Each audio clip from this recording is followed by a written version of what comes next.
I'm going to preview the Baylor versus St. Mary's women's volleyball game, which will literally be played September 5th at 7 p.m. Central Time. And who knows about what the record is for Baylor up to this match, because they're playing Northwestern the day before, and I just thought just to pre-record this ahead of time. That way I don't have to do a quick turnaround and all this. So just a heads up. And I do anticipate Baylor being ranked and St. Mary's not even being a receiving votes team. And all this. And obviously I put the ranking in the title. And to say the least, St. Mary's, like up to this match, is struggling a little bit.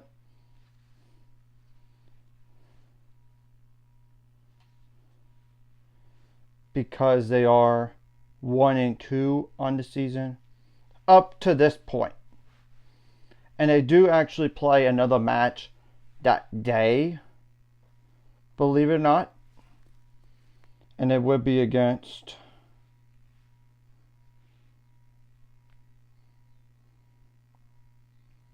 I believe Northwestern. Yep, they played Northwestern literally the game before that Baylor plays them. So Baylor should have the rest advantage because they do play the night before. Then St. Mary's comes down to play Northwestern the first game, and then they play Baylor right afterwards. But still, you don't want to overlook them by any means. And I'll put the stats for up to this point in the year, as well as the roster in the description below, so y'all could see it. So, without further ado, there's some players to keep an eye on. And I'm going to try to go over above 7 stats or more here. Catherine G, number 1. A 5'4" libero / defensive specialist. That is a senior. 2 assists, 2 service errors, 1 receiving error, 6 digs. That's it. There's obviously Tessa Schouten, Schouten. Number 2, 6'2" middle blocker. That's a sophomore. 20 kills on 45 attempts with 8 attacking errors, 1 assist, 2 digs, 8 blocks, 1 of the solo, 1 blocking error, 1 ball handling error. That's Vivian Parker, number 7. A 6'1" outside hitter. That is a redshirt freshman.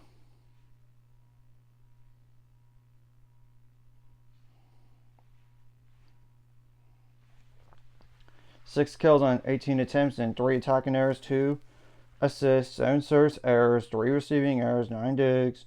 That's it. There's Maddie Zorn, number 10. A 5'8" setter that is a junior.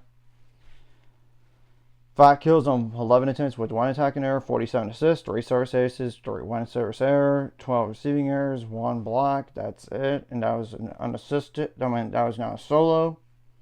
There's Anaya Thrower, number 11.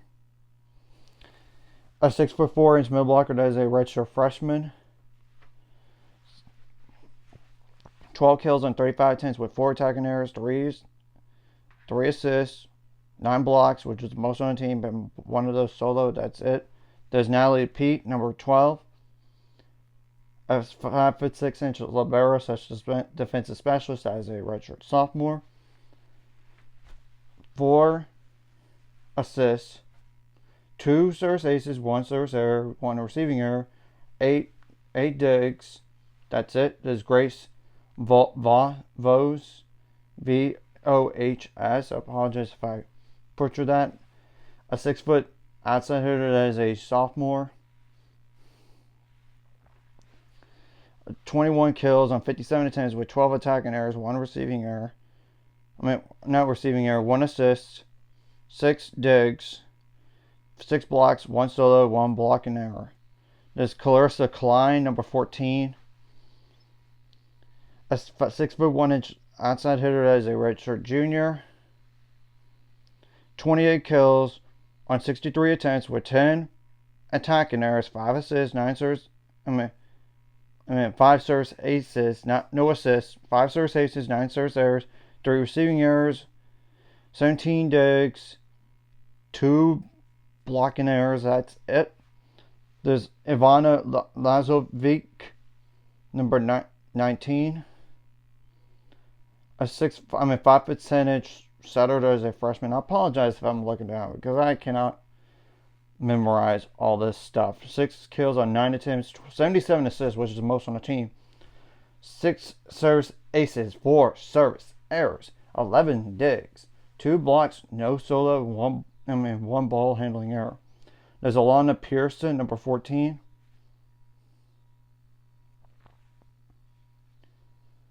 Actually, Alana Pearson, number 20. 5'6" libero, so defensive specialist. That is a junior.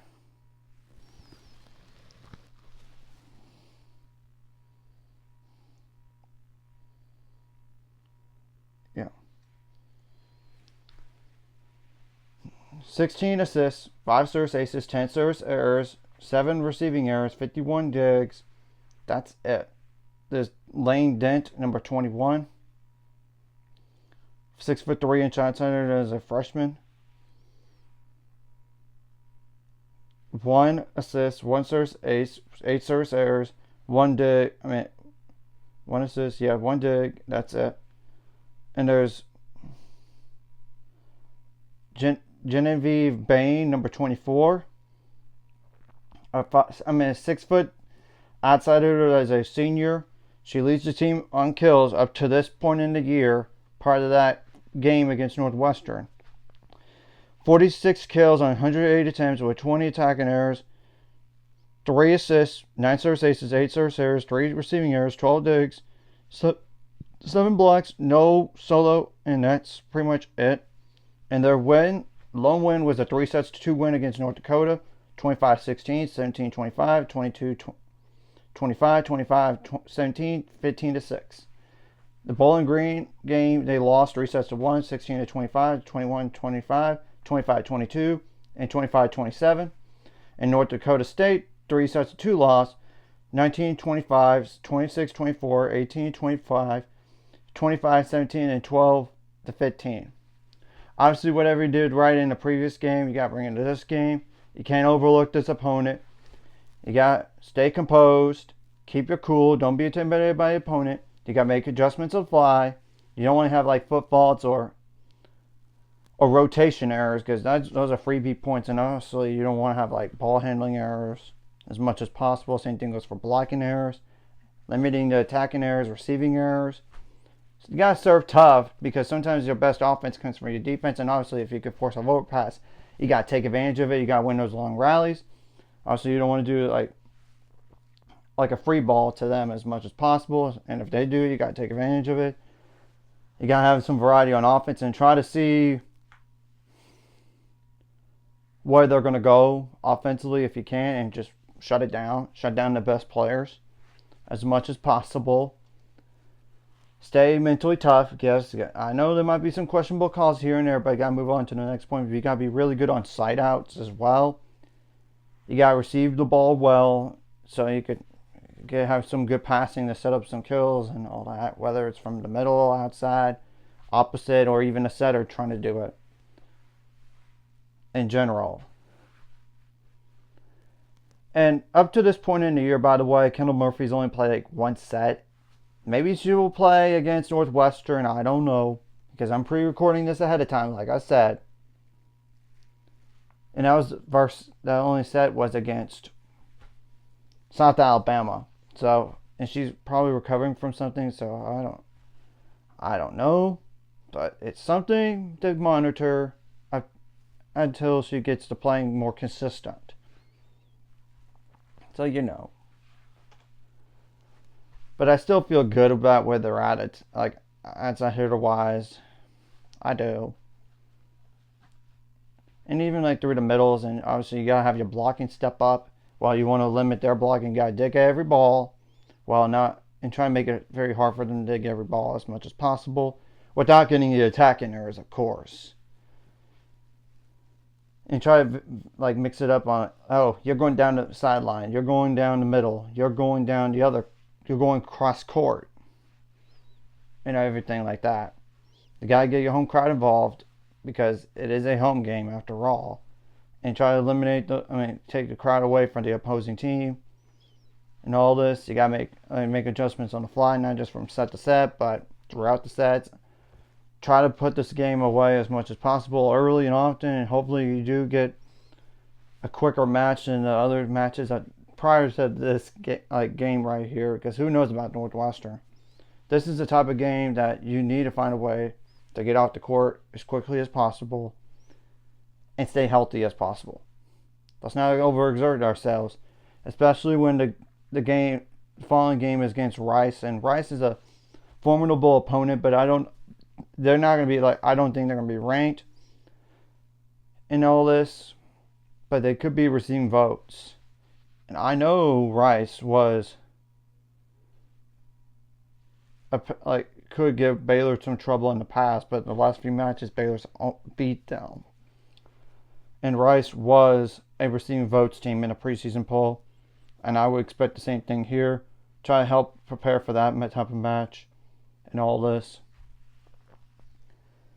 Go out there, take care of your home court, and you don't want to avoid losses like this. Because in order to think about maybe hosting the first 2 rounds of the NCAA tournament, you got to win the matches that you should win. And I know this might not be the strongest opponent, but it doesn't really matter. You got to win matches at home, and I don't care if they're not quality or not. Just pretend it as if you're going to go against SMU again, or Texas A&M, or as a neutral site. Texas A&M as an on-the-road match, or on the road to Florida, or on the road to Texas. Treat it like that mentality, and same thing goes for a Rice match, even, I would dare to say, because they're a quality opponent. So the point is, you can't treat them lightly. And obviously, you probably might be watching that match before you start warming up for them, the match before, so you could see where they're at and anything like that. So you gotta serve tough and dig for every ball, make it hard for them, get them out of system as much as possible. So anyways, I don't want to go too much further into this because this is really a match that Baylor should win. So anyways, if you like this content, hit the like, subscribe. See you guys later on the road to 800 subscribers. Goals, ultimate goals, 1,000 more. Some more money. Of course, like video, comment video really helps YouTube algorithm. Some more people see it. Sharing the video does help as well. Some more people can watch. And if you're watching and not subscribe, hit subscribe button for the notification bell as well. And obviously, I would have to preview the Rice game once they actually play 3 regular season games, because up to this point they only played 2, and it's just not worth it right now to do it, because they actually play Texas next, actually, when you look at the schedule for Rice. So I'm just giving a foreshadowing there. And right now Rice is 1-1 on the year. Not to go too much into it, but obviously they did lose to Texas A&M, which is not a bad loss because they're number 9 in the country. But they lost to them 3 sets to none. And the other one was against Central Arkansas to this point. So as for St. Mary's, go out there, take care of business. Don't overlook them for Rice. And this may be a type of match that you get to play some players that you don't hardly play. And hopefully Kendall Murphy does get healthier as the year goes on. Because eventually I think she would be a difference maker for this team. And continue to work hard as a team.